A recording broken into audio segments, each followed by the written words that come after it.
மகத்தான ஒரு மன்னன், பெரிய போர் வீரன். தன்னுடைய நாடும் தன்னுடைய மக்களும் ரொம்ப நல்லா இருக்கணும்னு சொல்லிட்டு வேகமாகவும் விவேகத்தோடும் செயல்பட்ட ஒரு மன்னன். அஸ்தினாபுரத்துக்கு பக்கத்துலதான் கங்கை ஆறு இருக்கிறது.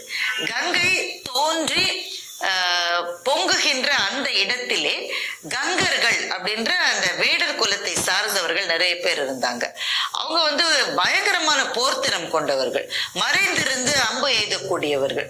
அவர்கள்ட்ட அந்த வில் விதையை கத்துக்கணும்னு சொல்லிட்டு சாந்தனு மன்னனுக்கு ரொம்ப ஆசை. அவர் ஏற்கனவே பெரிய வில் வீரன் தான், ஆனா இவர்களினுடைய தனிப்பட்ட திறமைகளை நம்ம தெரிஞ்சுக்கணும். ஆனா கங்கர்கள் யாரையுமே நெருங்க விட மாட்டாங்க.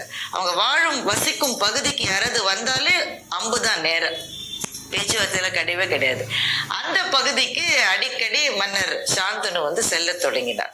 எப்படியாவது அவங்கள பார்க்க முடியுமா, அவங்களோட பேச முடியுமா, அவங்கள்ட்ட கத்துக்க முடியுமான்னு சொல்லிட்டு.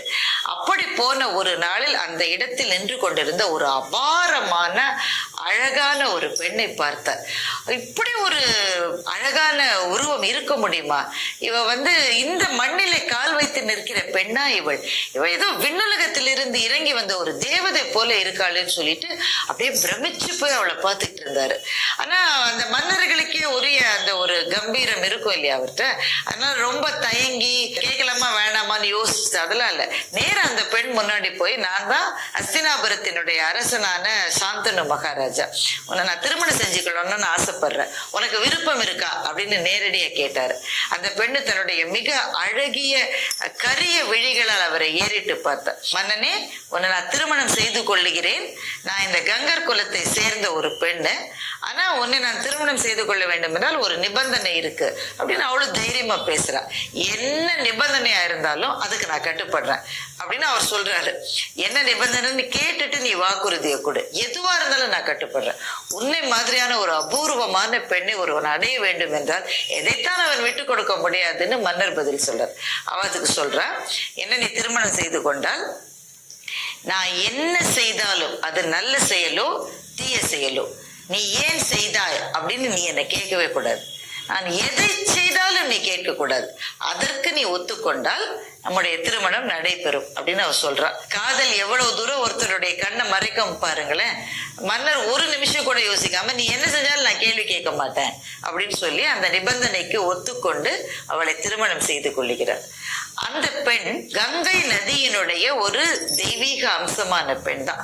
அவதான் கங்கா நதியே. அவள்தான் ஒரு மானுட ரூபத்தில் பெண்ணாக நின்று சாந்தனு மகாராஜாவை பார்த்து அவரை திருமணம் செய்து கொண்டார். அவளோடு வாழ்ந்த வாழ்க்கையை பற்றி எவ்வளவு எழுதினாலும் இன்னும் எழுதுவதற்கு மிச்சம் இருக்கும். அவ்வளவு மகிழ்ச்சியாக சாந்தனு மகாராஜா வாழ்ந்தார். மக்களுக்கும் ரொம்ப மகிழ்ச்சி. இப்படிப்பட்ட ஒரு பேரழகி தங்களுடைய மகாராணியாக இருந்தா அந்த நாட்டு மக்களுக்கு ஏன் மகிழ்ச்சி இருக்காது? கங்கா தேவியே தங்களுடைய நாட்டுக்கு அவளே வந்த பிறகு அந்த நாட்டுல வளம் குறைந்து போகுமா, செல்வம் குறைந்து போகுமா? நதியின் வளம் தானே ஒரு நாட்டினுடைய வளம். ஆறில்லா ஊருக்கு அழகு பாழ்னு ஔவையார் அதனால தானே சொன்னா. கங்கை நதியே அந்த நாட்டினுடைய அரண்மனையில் கொலு இருந்தால் அந்த நாட்டுல பிறகு பஞ்சம் இருக்குமா, பட்டினி இருக்குமா, வறுமை இருக்குமா? நாடு அவ்வளவு செழிப்பாக இருந்தது, மக்களும் சந்தோஷமா இருந்தாங்க. இதுக்கு அடுத்த ஸ்டெப் தானே எல்லாரும் யோசிப்பாங்க. எங்களுடைய மகாராணிக்கு எப்போது குழந்தை பிறக்கும்னு யோசிச்சாங்க. கங்கை நதிக்கு குழந்தை பிறந்தது. அந்த குழந்தை பிறந்த உடனேயே அந்த சின்னஞ்சிறு குழந்தை, அப்போதுதான் பிறந்திருக்கிற குழந்தையை எடுத்துக்கிட்டு தன்னந்தனியாக புறப்பட்டு போனாள். மன்னருக்கு அவ என்ன செய்யறான்னு புரியல. அவ பின்னாடி அவரும் போனாரு. ஒரு நிமிஷம் கூட யோசிக்காம தயங்காம அப்போது பிறந்த அந்த பச்சிளம் குழந்தையை நதியில அப்படியே விட்டுட்டா அந்த அவருடைய மனைவி.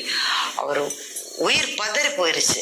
ஐயோ, ஏன் அப்படி செய்யறன்னு கேட்க வந்த அந்த வாயை தன்னுடைய அத்தனை பலத்தாலும் அடக்கி கொண்டார். ஏன்னா கேள்வி கேட்க கூடாதுன்றதுதான் கண்டிஷன்.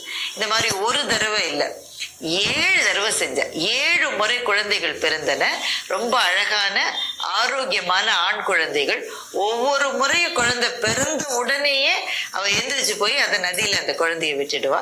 அந்த குழந்தை அந்த நதியில போய் மறைவதை கனத்த நெஞ்சோடும் அழுது கொண்டிருக்கிற கண்களோடும் பார்த்து சாந்தனு மகாராஜா